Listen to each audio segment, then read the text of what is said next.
श्री कृष्णाय वयम नमः। श्री कृष्णाय वयम नमः। वो पारब्रह्म परमेश्वर जो सत्य चित्त आनंद है, वो जगत पिता ईश्वर जो सृष्टि को बनाने वाला, चलाने वाला और मिटाने वाला है, जो हमें हमारे दैहिक, दैविक और भौतिक तापों से बचाने वाला है। उन पारब्रह्म परमेश्वर जगत पिता ईश्वर के चरणारविंद में नमन करते हुए उनकी दी हुई वाणी, उनकी दी हुई बुद्धि और उन्हीं के दिए हुए विवेक से आज के विषय पर अपने विचार प्रस्तुत करने से पूर्व नारायण रूप संगत को मेरा प्रणाम, सभी को सादर नमन। आप सभी को ओम ब्रह्म सत्यम। देवियों सज्जनों, हम सभी ने ये सुना है कि दुर्लभो मानव जन्मा। ये मानव जन्म बहुत दुर्लभ है। 84 लाख योनियों में भटकने के बाद ये मानव तन मिलता है।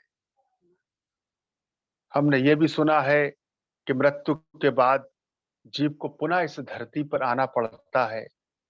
अर्थात 84 का ये जो फेर है, ये आवागमन का जो चक्र है, ये आखिर है क्या?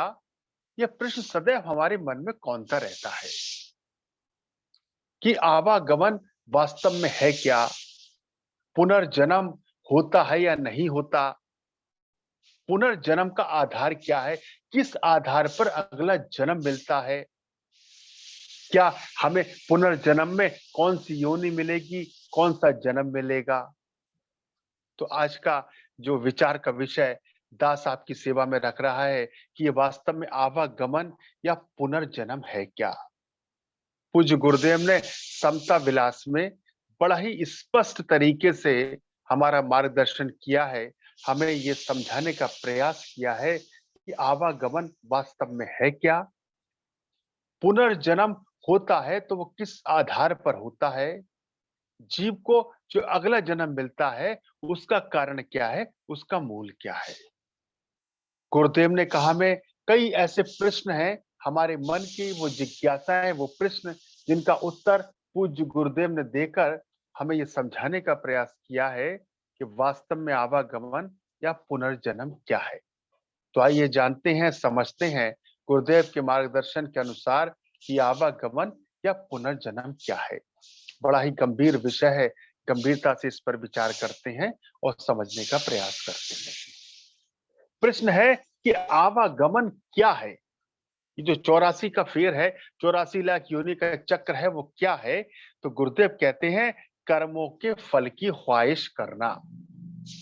हम जो भी कर्म कर रहे हैं उसके फल की इच्छा अगर हमारे अंदर है, उसके परिणाम की जिज्ञासा हमारे अंदर है, तो यही आवागमन है। अर्थात जो भी कर्म कर रहे हैं उसका फल हमें मिलना चाहिए, इसकी जिज्ञासा है, इसकी अगर ख्वाहिश है, तो यही आवागमन है।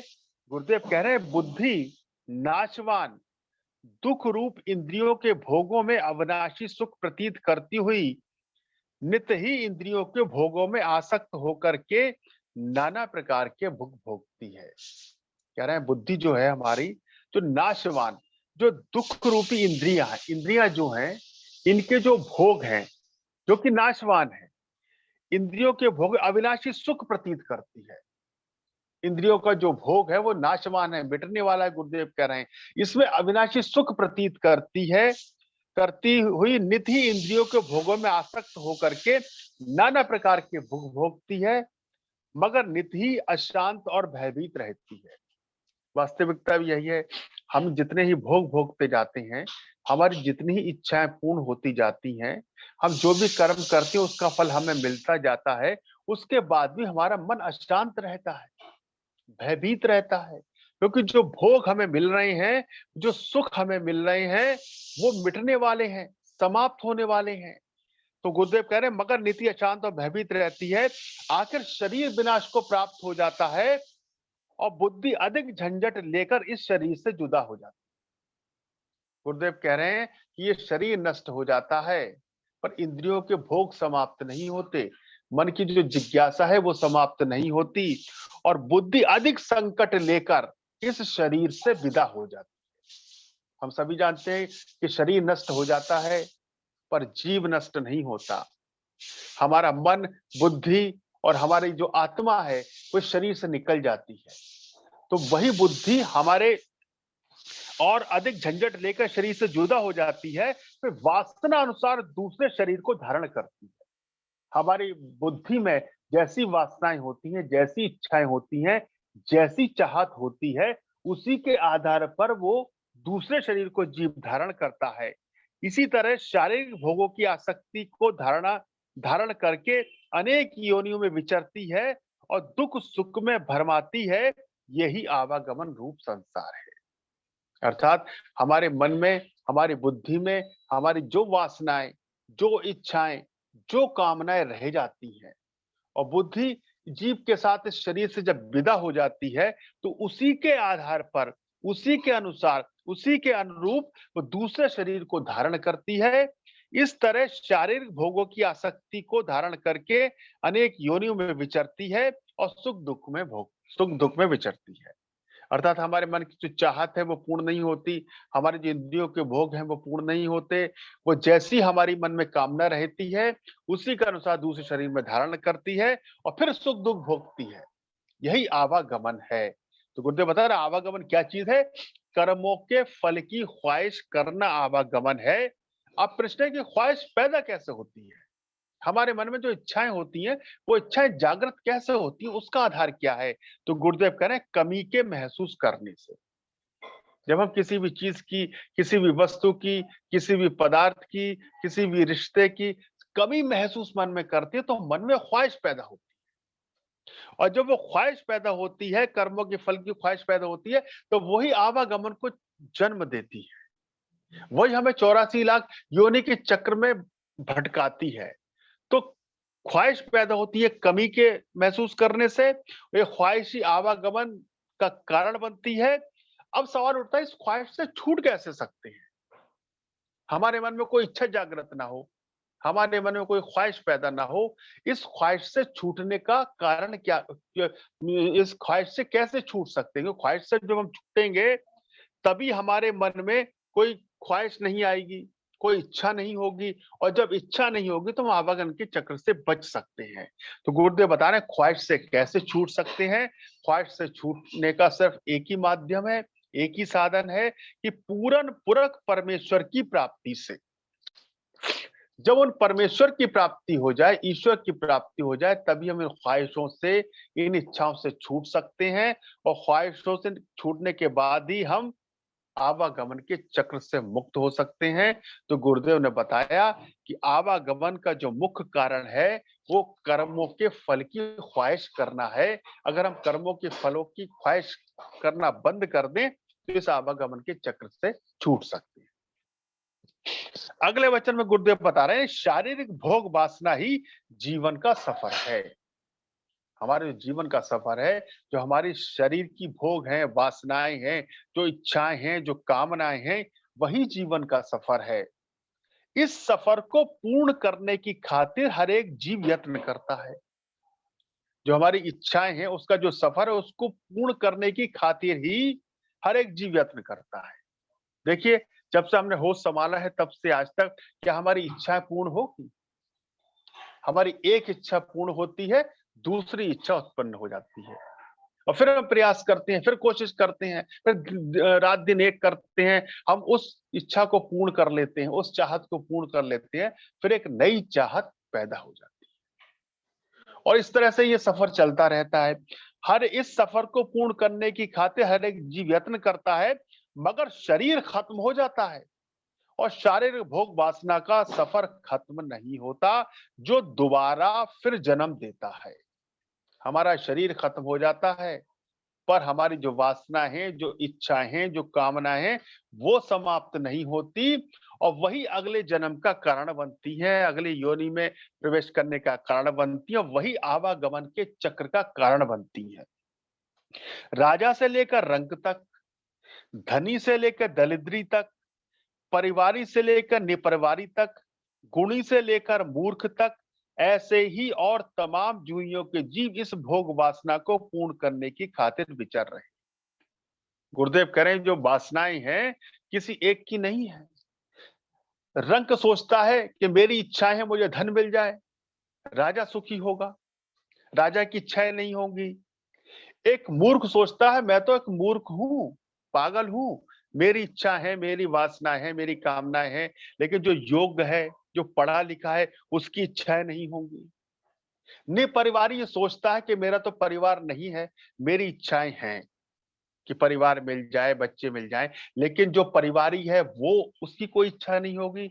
लेकिन गुरुदेव कह रहे हैं राजा से लेकर रंक तक, धनी से लेकर दलित, जो निर्धन है वो सोचता है मेरी कामनाएं हैं, मैं निर्धन हूं, मेरी कामनाएं जायज हैं, मुझे धन की आवश्यकता है, धन मिल जाए, मेरी ये कामना है। लेकिन जिसके पास धन है उसकी कोई कामना नहीं होगी। ये गुरुदेव कह रहे हैं राजा से लेकर रंक तक, धनी से लेकर दलिद्री तक, परिवारी से लेकर निपरिवारी तक, कुणी से लेकर मूर्ख तक, ऐसे ही तमाम जूनियों को जीव इस भोग वासना को पूर्ण करने की खातिर विचर रहे हैं। मगर बगैर तत्व ज्ञान के इस सफर से मुकाम हासिल होना अति कठिन है। अच्छी तरह से इस जीवन यात्रा को अनुभव करके अपनी निर्मल उन्नति करनी चाहिए। गुरुदेव कह रहे हैं इस जीवन सफर अच्छी तरह इस जीवन यात्रा को अनुभव करें। जीवन की जो यात्रा हमारी चल रही है ना, भोग वासनाओं में लिप्त होकर अपनी इच्छाओं को पूर्ण करने की खातिर अपने हम जीवन को जो कह रहे हैं बर्बाद कर रहे हैं, इसको हम समाप्त कर रहे हैं। हम इस दुर्लभ मानव जन्म इसका महत्व नहीं समझ रहे हैं। अपने कामनाओं को पूर्ण करने, अपने वासनाओं को, अपने भोगों को पूर्ण करने में ही अपना जीवन बिता दे रहे हैं। गुरुदेव कर अच्छी तरह से इस जीवन यात्रा को अनुभव करके अपनी निर्मल उन्नति करनी चाहिए। और निर्मल उन्नति कब हो सकती है? जब हमारी वासनाएं समाप्त हो जाएं, जब हमारी कामनाएं समाप्त हो जाएं, जब हमारी इच्छाएं समाप्त हो जाएं, तभी हम इस आवागमन के चक्र से बच सकते हैं, पुनर्जन्म के चक्र से बच सकते हैं। देखिए रामायण में रामचरितमानस में एक चौपाई हम सुनते हैं जिसमें भगवान शंकर माता पार्वती से कहते हैं ना कि उमा कहूं मैं अनुभव अपना, सत हरि भजन जगत सब सपना।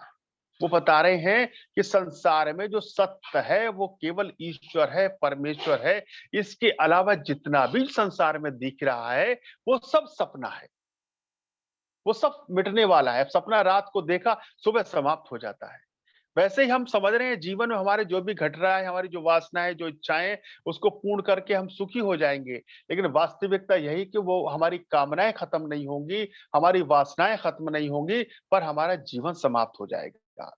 एक और चौपाई है जिसमें भगवान शंकर माता पार्वती से क्या कह रहे हैं कि सुनो उमा ते लोग अभागी, हरि तज होए विषय अनुरागी।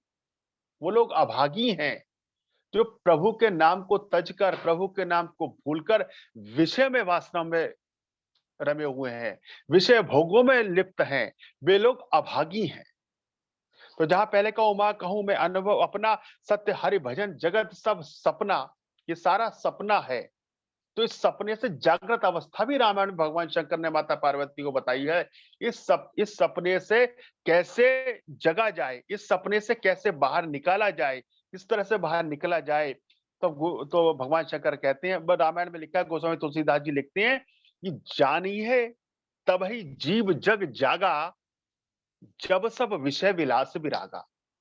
जीव की जागृत अवस्था वही है, तभी जानिए जीव जाग गया जब उसकी सारी विषय वासनाएं, सारी कामनाएं, सारी इच्छाएं समाप्त हो गई। ये रामायण हमें बता रही है कि जानिए तभी जीव जग जागा, जब सब विषय विलास विरागा। जब सारे विषय, सारे विलास, सारी कामनाएं, सारी इच्छाएं समाप्त हो जाएं और केवल मन में एक कामना, एक इच्छा ईश्वर प्राप्ति की रहे, प्रभु प्राप्ति की रहे, वही जीव की जागृत अवस्था है, वही जीव की सपने से मुक्त होने की अवस्था है, वही जीव की कामनाओं से मुक्त होने की अवस्था है, और वही जीव की इस आवागमन के चक्र से, इस 84 लाख योनियों की फेर से बचने की अवस्था है। ये रामायण हमारा मार्गदर्शन कर रही है। भगवान शंकर माता पार्वती को कहते हुए ये हमारा मार्गदर्शन कर रहे हैं।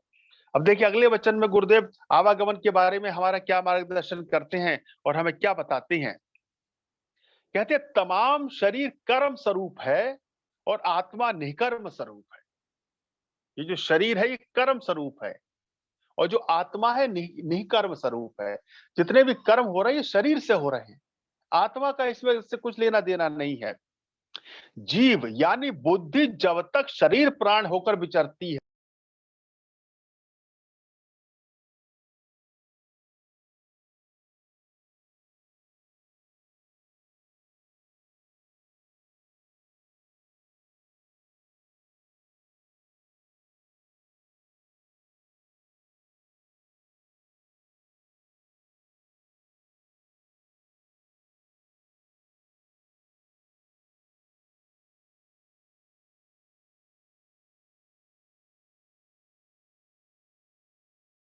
आत्मा निष्कर्म स्वरूप है।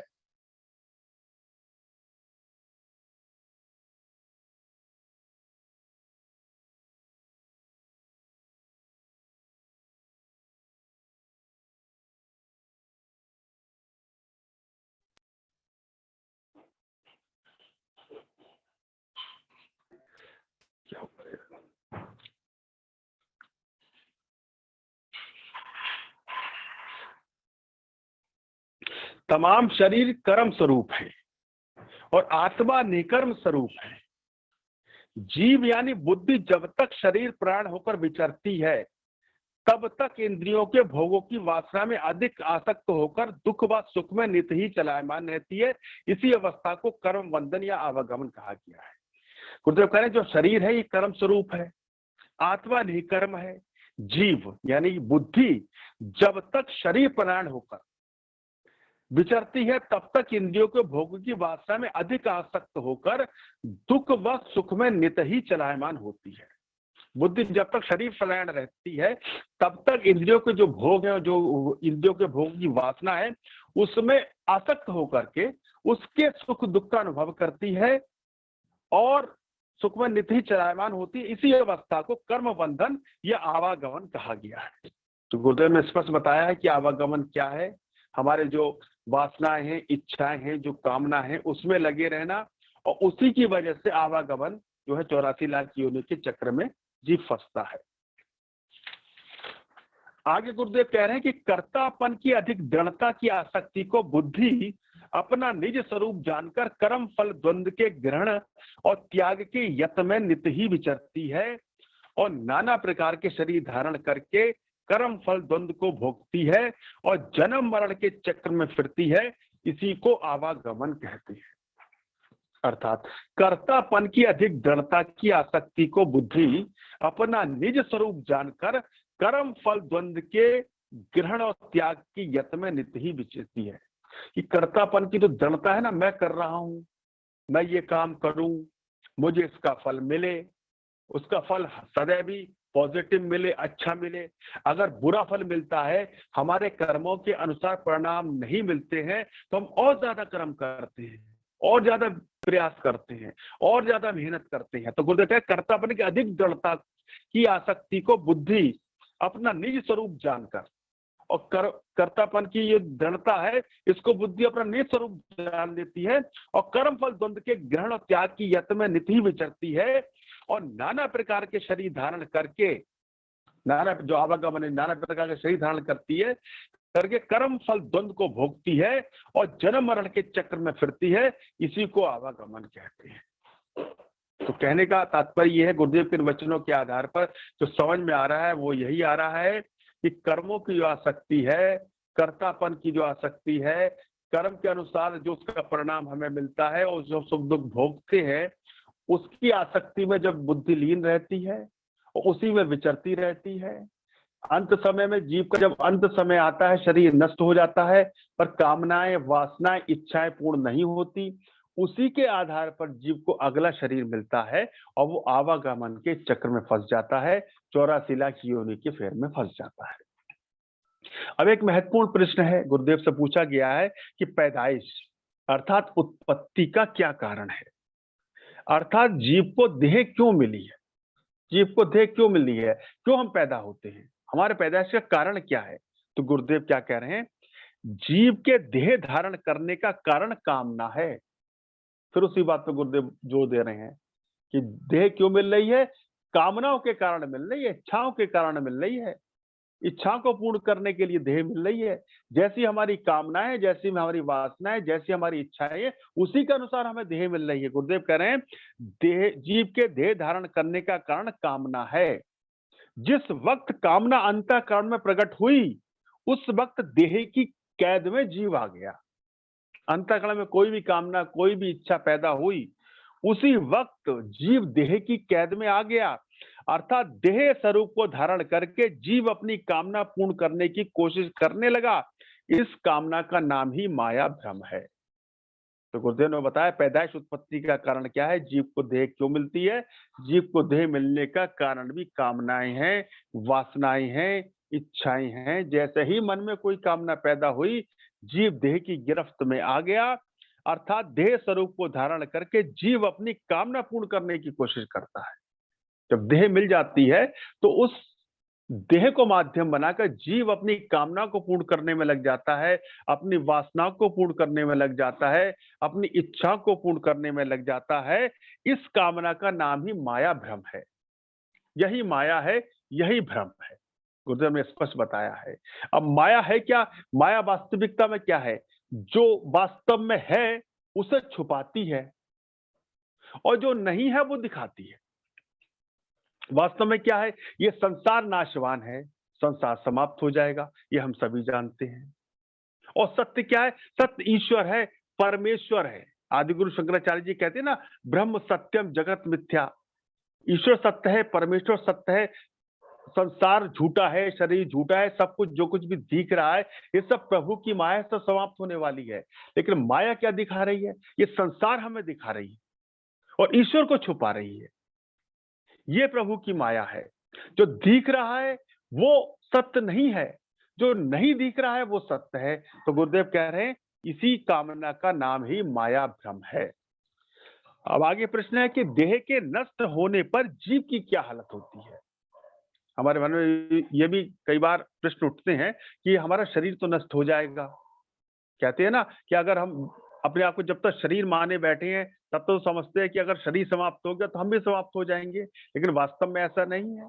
शरीर अलग है, मैं अलग हूँ, जीव अलग है, शरीर अलग है। तो सवाल है कि देह के नष्ट होने पर जीव की क्या हालत होती है। तो गुरुदेव कह रहे हैं, देह के नाश होने से जीव दूसरी देह को धारण करता है, उसी क्षण में अपनी ख्वाहिश के मुताबिक।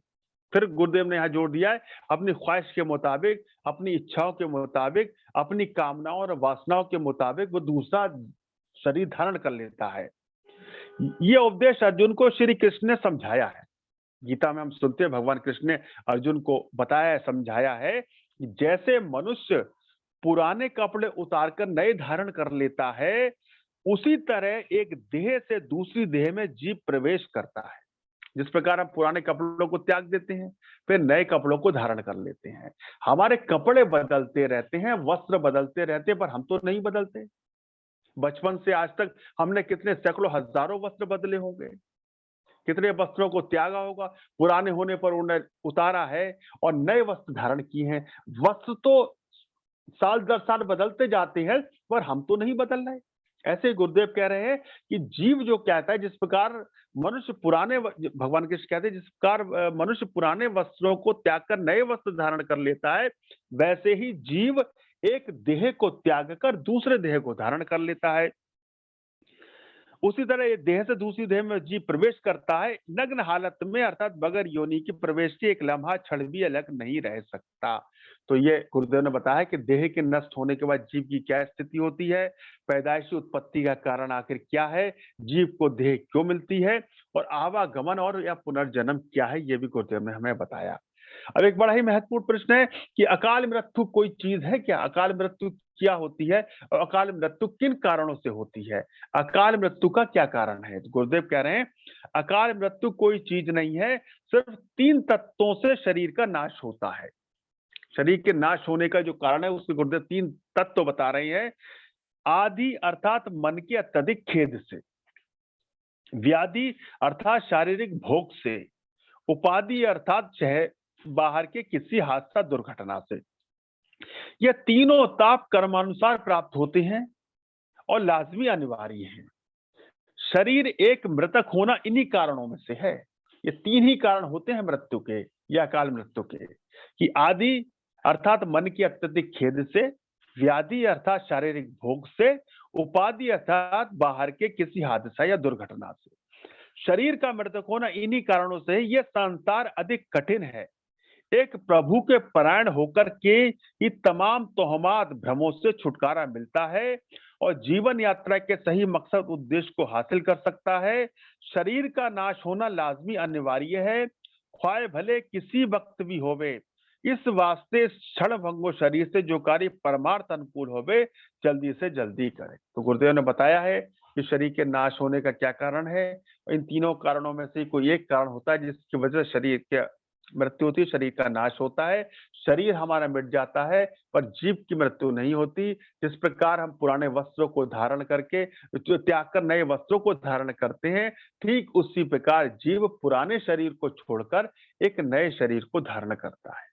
तो गुरुदेव के इस मार्गदर्शन के आधार पर, गुरुदेव के इन वचनों के आधार पर हम आवागमन को समझें, पुनर्जन्म के विज्ञान को समझें और प्रयास करें कि अपने मन की जो इच्छाएं हैं, जो वासनाएं हैं, जो कामना है, वो किसी तरह समाप्त हो जाएं। जब वह समाप्त होंगी, तभी हम आवागमन के चक्र से मुक्त हो पाएंगे, पुनर्जन्म के चक्र से मुक्त हो पाएंगे, तभी हम मोक्ष को प्राप्त कर पाएंगे, तभी हम ईश्वर को प्राप्त कर पाएंगे, तभी हम परमात्मा से मिल पाएंगे। तो आज के विषय पर दास ने जितनी भी बुद्धि थी, जितना भी दास का विवेक था, उसके आधार पर इस विषय की विवेचना करने का प्रयास किया। अगर इसमें कोई कमी रही हो, कोई त्रुटि रही हो, तो उसके लिए क्षमा प्रार्थना करते हुए प्रभु चरणों में यही प्रार्थना, यही कामना कि हम सभी के मन से हमारी कामनाएं, हमारी वासनाएं, हमारी इच्छाएं समाप्त हों, ताकि हम सभी आवागमन के चक्र से, पुनर्जन्म के चक्र से मुक्त हो सके। सर्वशक्तिमान परमात्मा हमारे संकल्पों में हम सभी की आध्यात्मिक प्रगति और आध्यात्मिक उन्नति में हमारा सहायक हो। इसी मंगल कामना के साथ मैं अपनी वाणी को विराम देता हूँ। ओम ब्रह्म सत्यम सर्वदा।